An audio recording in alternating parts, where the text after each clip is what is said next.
Hindi naman porket nag-mate ka ng winner to winner, lahat yan ay pandiinan na. 'Di ba? Hindi porket anak ka ng dalawang champion na basketball kasi galing mo na si Jordan. Iba pa rin yung talagang napipili mo yung gusto mo. No? That's how my father thinks. And then, yung mga napili mong gusto, even with us, yung mga nabibreed namin, it doesn't mean na lahat galing sa winners. Marami kaming ginagamit na multiple winners, pero sa 100, may swerte na may 10 na maayos na nagmana talaga. We're here, we're doing our part. Ang pinakapake talaga ng Sagupan is to help other cockers to improve also in what we love, which is sabong. Everything that goes on the ring sa araw ng laban, my father, Patrick Antonio, does it. Yan, tama sinasabi ni Oliver Warhorse, very hands-on ang ama ko. Lagay sinasabi ko lagi ng ama ko, pag tanongin niyo siya, ang mindset niya, pag pumunta sa sabungan, hindi lagi mag-champion. Posible yun. Sino sa atin dito ang hindi pa natatalo? Lahat tayo nakaranas ng talo, nabubugbog din.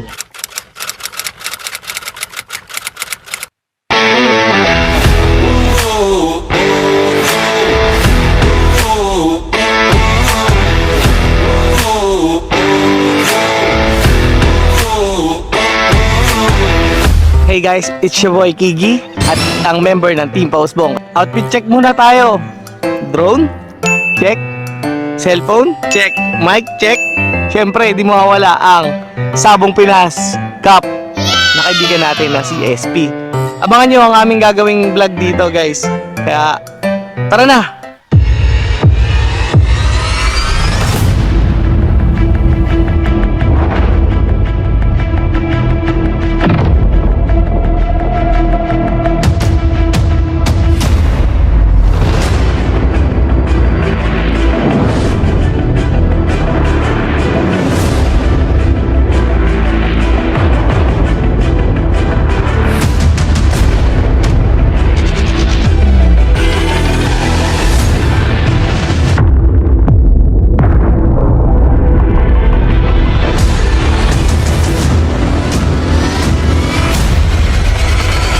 Dito po sa Sagupan, sama-sama tayo.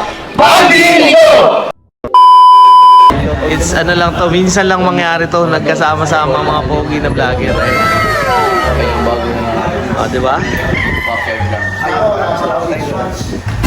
Ay sir, kamusta? Hi sir, good morning. Okay lang po. Buti nakaano tayo, no? Nakaabot. Nakahabol tayo. Pogi vloggers dito. Puro barako to, malamang to, mga mahilig magganap ng pulit tong mga to eh. Yes, Kamusta? Idol Gigi. Kuya, Jun. Okay.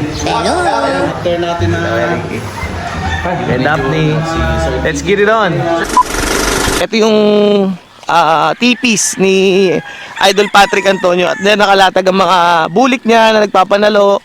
Cardinal Club Kelso, ano pa ba? Dan Grace, yan. Andiyan yan, may clarets din at may mga simibalang siya dito. So anyway, good morning sa inyo lahat. No? Pakita ko sa inyo yung mga prizes ng mananalo dito sa ating munting competition ng mga vloggers, cocking vloggers. Ito yung mga Sagupan brood hens na ginamit namin this season. Talagang personal na ginamit ni Boss to. So yung iba nito dinala ko pa sa expo. So yung mga kasama nito binenta ko for 15,000 each. So tatlo nito magiging prizes nyo dito sa ating maliit na competition. So tuloy kayo. Yan, sige, mananalo, bibigyan ko ng free hand na pumili ng bloodlines na gusto nila. Marami yan dito, Kelso, sweaters, hatches. May mga claret din dito. May isa akong gray na nakita. So lahat yan pwede sa mga mananalo. Si Boss mahilig sa mga Kelso. Ang paborito ni Boss talaga ang bloodlines. Na matagal niyang hindi nire-reveal sa public is yung kanyang mga Kelso, particularly yung Cardinal Club, tapos yung mga Dan Gray roundeds niya, siyempre yung mga bulik niya, and of course yung mga gray, tsaka yung Melsim hatches. Ayun yung nag-viral, yung gray yan. Oo, yung sa Cebu. 24. 12 million lang muna siya, tapos naging 24 million siya nung sa Cebu. Actually, conditioning area to eh. Ang alam ko, ang coordinate is about 500. Grabe, sobrang tindi na kasama natin ngayon. Isa, sa mga ano to bloodline ng legendary. Ha? Malalaman nyo kung sino. Ito ngayon, ang co-host natin ay Sir Tony Antonio. Yan. Ayan, maraming salamat. Team Pausbong. Yan. Dito, and of course, welcome dito sa Sagupaan. And of course, I consider you as part of Team Sagupaan also. Dito, ano bang atin, partner? Maraming salamat. Kasi ngayon lang ako nakakita ng breeding pen na may damo na ganito. Unang-una, hindi po ito breeding pen. Mukha lang. Mukha At lang. ito tinatawag namin grass pen. Grass Okay? pen. Dito kadalasan nagpapahinga ang manok o ginagawa rin namin silang running pen. May kasama silang kapartner para habulan sila, para na-exercise sila. So, it's a grass pen. Running pen nila, pahingahan nila. Kung makita mo yung manok sa loob, wala siyang tali. Diba? So, nawawala yung feeling of constraint niya. Mas wild the wild yung pakiramdam niya. Parang nasa free range siya. Yung iba napapansin ko sa mga farm na nabibisit po namin, what you call this, lupa yung gamit nila or buhangin.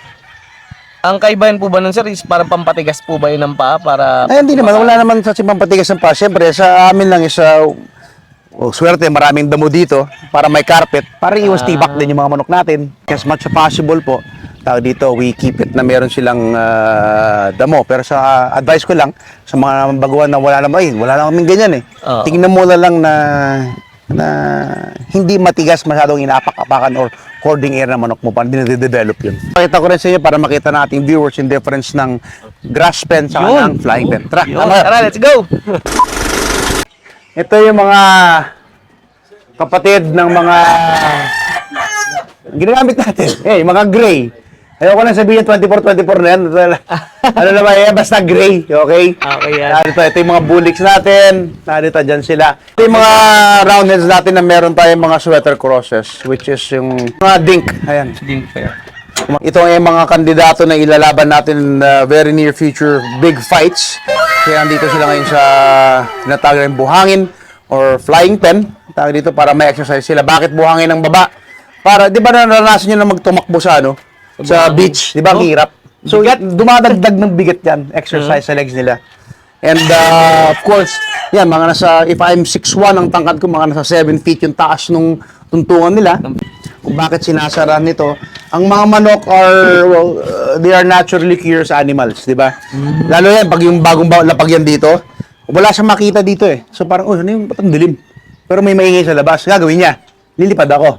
Titignan, okay. Isa pa nga ako, minsan ginagawa ko, so may mga tamad-tamad na ganyan, kapakita ko ng inahin, bababa ko sa harapan. So, uy!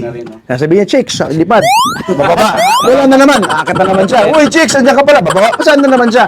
Di niya alam ngayon, akit baba siya. Na-exercise ngayon yung kanyang Na-improve yung muscles niya. They use their natural curiosity to their advantage. Di ba? Ayun. Ayan po. Pangalawang tips na yan, guys. Ang dami nyo nang natutunan. Grabe. In one interview lang. Kasi yung iba, kailangan babayaran mo pa yun sa school nila eh. Tama sa'yo, di ba? Pero dito, grabe. Pati sa school na Sagupaan, pag kayo nag-enroll naman in the future tayo dito, mas detalyado pa. Yun. And isa pa, yung last day namin, walang iba magkasalita. Sabi nga na, the living legend, si Erpat. Siya mismo mag-explain ng kanyang selection techniques, ano mga Actually, wala naman sikreto. Marami nagulat, yun pala yun.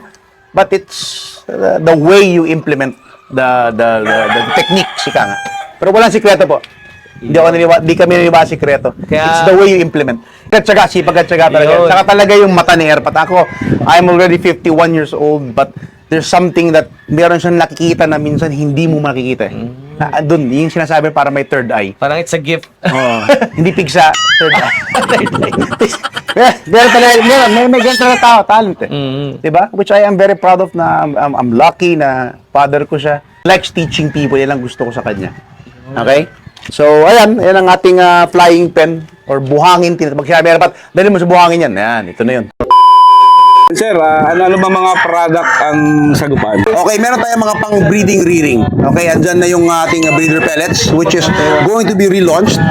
A better form or an improved version of the breeder pellets, ang ating Chick Booster. At tayo lang ang nagawa ng Baby Shark developer which is a follow-on formula from the Chick Booster. Kasi marami sa atin, diba, Chick Booster, 1 month hanggang 4 months na, diba? Sa amin, ang Chick Booster namin hanggang 1 month lang. Pagkatapos nun, meron kaming higher formula para sa mga cockerels na from from 2 months onwards hanggang 4-5 months. Yan ang vapor developer. Pagkatapos yan, yung stock developer natin, mga micro pellets na yan. Then after that, yung ating pang maintenance, yung high action, kilala niyo po yan. Mapunta naman tayo sa mga pang-conditioning. Andyan yung napakasikat na gamit namin mismo is the winning line na high protein pellets, and of course yung ating conditioner, which is the ready to fight conditioner. And sa mga medyo mas gusto na kakaibang timpla, parang yung mga old school dyan, kung kilala niyo yung Royal Fancy na timpla na grains galing Amerika, meron po tayo nun. More economical ang price, pang Pinoy, yan ang king cutter natin. Maganda rin ihalo kasama ng ating winning line na pellets. Now, we go to the vitamins. Nandiyan ang napakilala. Actually, nagkakaroon kami ng good and bad problem. Bad problem, nakakapusan ng stock maski na air freight, sea freight, nauubos. Yung ating Complexer 3000. But good to say that supplies are back again. The Complexer 3000 injectable B-complex ng Sagupaan. The only game found injectable B-complex na merong iron dextran. And then we have the multivitamins na water-soluble natin, yung ating Selectrogen. We have the pellets, the B50. Papunta naman tayo sa mga antibiotics, yung ating Quadridalas, yung ating pang-sipon. Titus 500, pang E. coli, yung amoxicillin, pang avian malaria, yung axilin, and of course we have the pang bacterial flushing, yung Dovitron. And then lastly, we have the anti-parasites, yung pang purga natin, hammer dewormer, mite-free na shampoo, ang pamaniwan ko. Wala na. Yun na yun. Salamat po. Salamat, sir. Meanwhile, Ayan, so ayan, kakain na tayo. Hinanda sa atin ni Sir Tony Antonio ng Sagupaan Farm. Ayan, syempre meron yung yun, Sir Oliver. Ayan, merong adobo, may itlog na maalat, syempre, tapos meron din yung tilapia, oh. Sarap. Meron din sabaw, may tinola, eh. Inad. Dahan-dahan inad. Patay tayo dyan. Ayan. So, kakain na tayo. Gigi, kain pa more. Gout pa more. Ang gout ha. Dahan-dahan sa pagkain.